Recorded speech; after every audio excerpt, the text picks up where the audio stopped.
Hello guys, magandang gabi. Magluluto tayo ngayon ng liempo, adobo. Adobo yan no? Papakita ko sa inyo at yayabangan ko kayo. Ayan, ang pinakamagandang espada ni Batusay. Yan, o, shing! Yan, papakita ko sa inyo paano maghiwa at kung gano'ng katalas ang mamahalin kong kutsilyo. Ayan o, napaka-basic yan bro. Yan, kaya kung gusto nyong umorder, wala sa link at comment ko yan. Kaya naman, iinggitin ko na lang kayo, mamahalin niyang kutsilyo na yan. Kaya naman, tignan mo naman, pag humiwa yan, boy, Diyos ko po. Ayan, oh. Yan, yan.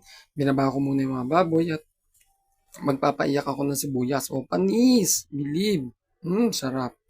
Kumain pala ako ng isang buong sibuyas dyan, no? Kung mapapansin nyo. At ayan, no? Naglaro pa ako at inulit ko pa. Napakatalas ng kutsilyo niyan. Mamahalin niya, nasa 2.5 million ang presyo ng kutsilyo na yan. Dahil dyan nagbalat ako ng sibuyas, so naiiyak ako kasi gusto ko talaga mag-artista. Kaya yan, trinay ko na umiyak. Ayan, naiiyak talaga ako dyan kasi visit yung sibuyas na to, pinapaiyak ako.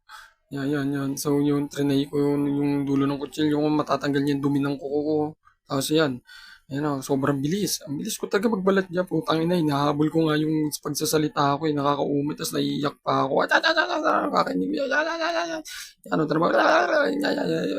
Yan. Tinan mo, nakita mo naman yung paghiwa ko ng sibuyas. No look, tapos naiiyak ako kasi sobrang sakit. Tapos trinay ko yung bawang. Tapos yan, minarinade ko na siya. Tapos yan, no, hinalo-halo ko ulit. Ayan, pinakita ko sa inyo. Yan, o. Yan. Tapos yan, nagpainit na ako ng kawali. So yan, pinesto ko yung camera ko. Tamang kalikot, tamang punas. Siyempre, maghugas tayo ng kamay. Maghugas ako ng kamay dyan, bro. Kaya kita-kita nyo naman, hindi nyo kita. Naglagay ako ng mantika. Use oil lang ginamit ko dyan, yung pinag-change oil ng motor. Yan. Tapos, may ginagawa ko dyan, busy ako dyan. Palagay ko, yan. Kinuha ko pala dyan yung minarinid kong baboy. Yung liempo yan, ha. Yan, nagisa muna ako ng sibuyas at bawang.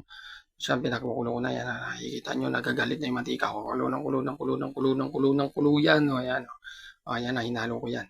Tapos, lalagay ko na dyan yung baboy. Pero nagbunas muna ako ng kamay kasi dirty. Tapos, ayun na. Yan, sinom ko na para makita nyo kung paano. Ay, sarap na sibuyas. Lalo na pag yung fresh na fresh. Yan, nilagay ko na yung liempo. Ayan, nilagay ko na uli yung liempo. Naglagay uli ako ng liempo. Tapos, ayun na. Ayan na, inayos ko yan. Tapos tumingin ako ng takip, tapos yan, tinakpan ko na. Tapos yan na.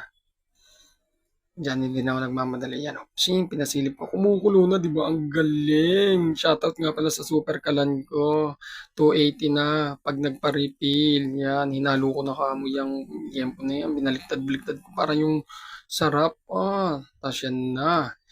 Diyan, yung halo ko, may kasamang pagmamahal. Kaya naman, ang luto ni Kuya Wang, napakasarap at laging binabalik-balikan. Kaya kung saan may masarap, dapat pinupuntahan. Ngayon, tatakpan na natin yan, syempre. Pagkatapos takpan, ayan na. Kumukulo na siya. So, pakukuluin natin siya ng pakukuluin, no? So, makikita niyo, ang kulo yan ng kulo. Tapos yan. Kulo pa rin ng kulo yan. Hayop ka! Ayan na. For the go. Medyo luto-luto na siya. Natuyo-tuyo na yung ano niya, sabaw niyan. Okay na yan. Tapos tatakpan ko na uli.